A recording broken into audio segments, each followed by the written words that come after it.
Hello, hello. Hope everybody is doing well and that you had a little bit of relaxation over the break. I know for an online class, it doesn't really seem like there's a whole lot of a break. But anyway, we have crossed the midterm hump. We're about to wrap up the social science unit, and then we will get into literature and finishing out the course. So if nothing else, that's exciting, I hope. So the social science project is due this week.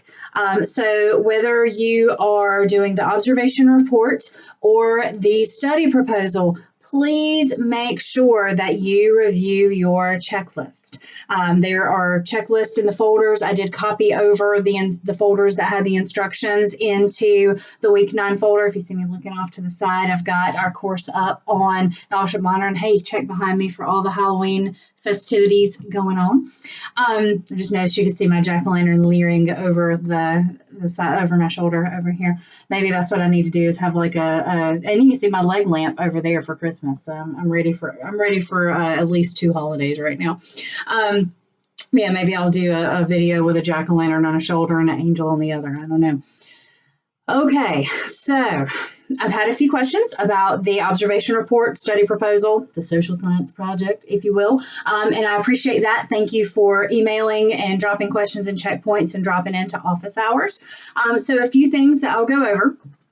For the study proposal and the observation report, you are going to do the whole shebang of APA formatting. You'll have your title page. You'll have an abstract, which gives an overview of your observation report or your study proposal.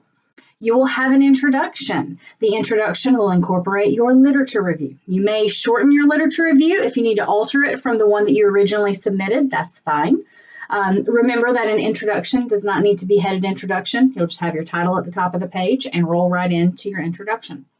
You will need a methods section. If you are doing the observation, it will list exactly how you carried out that observation, where, when, the date, what time, what location. It has to be very precise, because remember, the point of the methods section is that someone can take those methods and can replicate your research. For the study proposal, same thing. How should this be done? You may not be able to say exactly what date, but you'll be able to tell us, how the participants should be gotten and exactly how to carry out this study.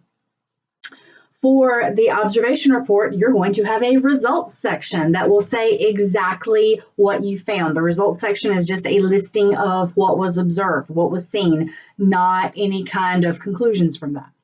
On the flip side, for a study proposal, obviously, you're not going to have results, right? You don't have results of the study. You can maybe talk about results you expect to see, but I don't expect you to have a results section for the study proposal.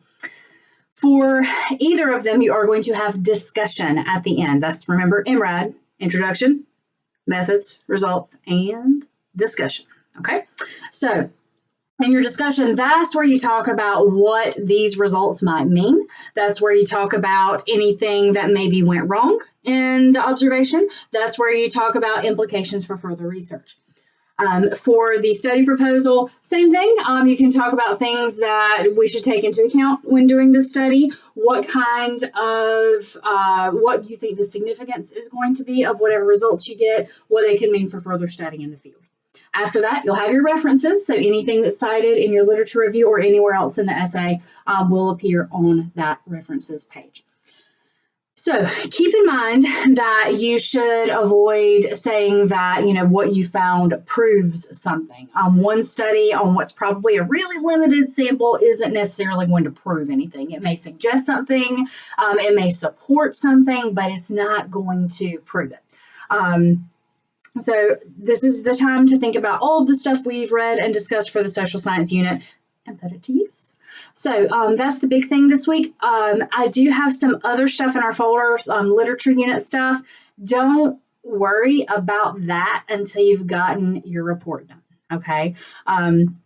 I know some of you are going to be early submitters and get it in and move on. Some of you already have. Don't rush yourself and don't drive yourself crazy. So if you need all week to get the report done, get the report done and then slide into the other stuff for lit.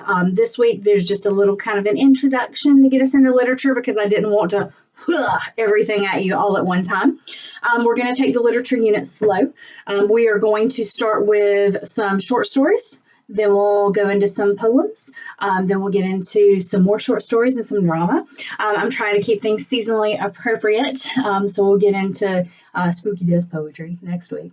Something to look forward to. I'll try to make it entertaining. I know that the social science portion of the course is kind of a slog for people, and I recognize that. So I'm going to kind of try to let us all take a deep breath and do something completely different next. After the social science project, we will use MLA format again. We'll be working with literature. Hopefully things will feel a little more familiar, less stressful for the downward slide into the end of the semester.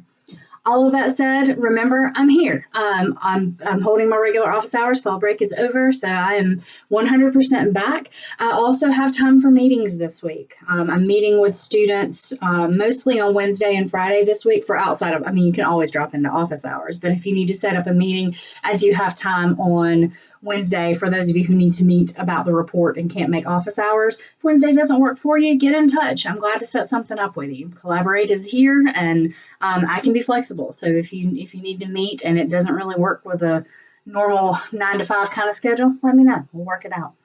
So I hope you're doing well. I hope you're not too stressed out, and I'm looking forward to reading all of these reports as they come in. Thanks, y'all.